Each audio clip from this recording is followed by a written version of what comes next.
best advice of 2025 on how to get a job, I would tell you is my base advice. If your resume is not ATS format, oh my gosh, you are in trouble. If you are, really considering making a bunch of cover letters for each role, I would tell you you're going to add a lot of application time. And you need to really be thinking about when cover letters apply. Like I said, big firm, small firm. What does that mean? How much do you need to change having standard templates? And do you even need it, right?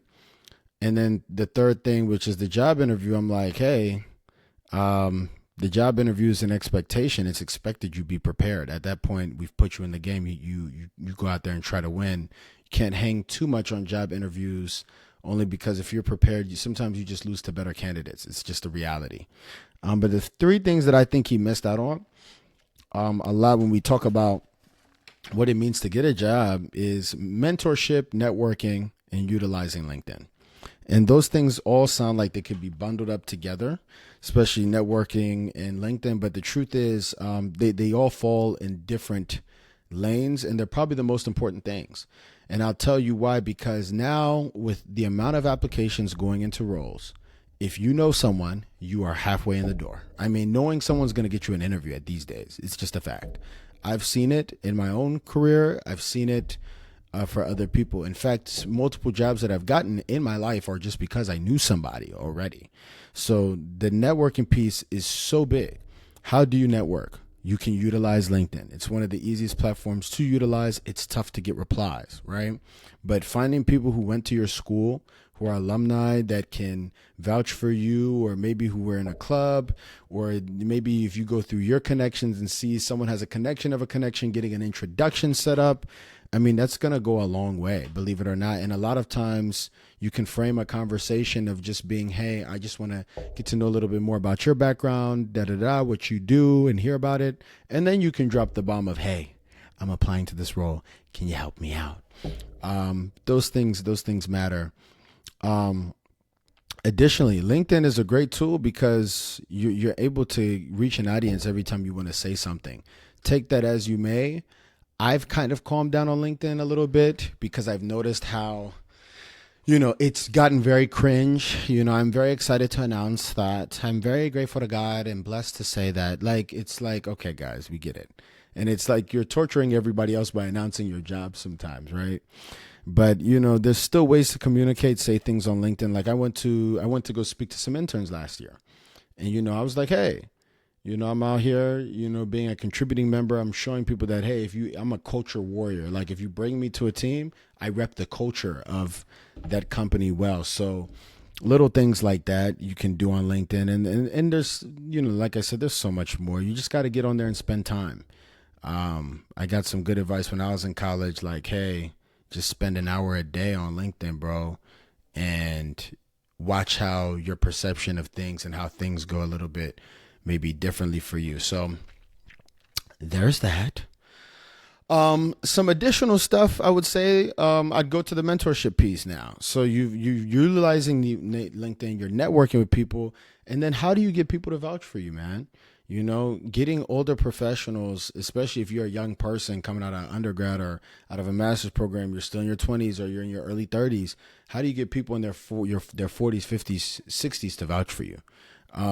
If they're on your team, that means showing up, being consistent. If they're not on your team, that means showing up to them prepared, right? I've been so blessed. I've gotten so many mentors actually in the past 2 years that I have so many. I feel like I don't even talk. I try not to talk to them because it's so many conversations to be had all the time. But I'm happy because through the mentors, I got to hear each one of their histories. And that's the thing about a career. Your career really is not as unique as you think it's going to be. There's someone who's lived your life. Even if you do some Elon Musk-ish, right? Elon Musk has a career trajectory. He was an entrepreneur. He went to a school. He did it. He met these guys, like PayPal Mafia. There are people who've lived that life. It may be few and far in between, but especially for your career, there's probably thousands of people who've lived some semblance of the life that you lived in some variation. And so I always love to hear people's backgrounds, people who you want to mentor, they love to talk about themselves. They love to know that you're interested about them. And mentorship is a flattering thing to ask, but like I said, you got to show up prepared, ready to ask real questions, show and display your intelligence so that they'll be willing to pour into you. So, those were great videos. Those were great topics and great subjects. I enjoyed watching them. Like I said, I've been on the job market for some time, man. So getting to this point after it took me literally a year and probably took me around give or take 500 plus applications. I mean, that's just the reality. And all while I still had a job.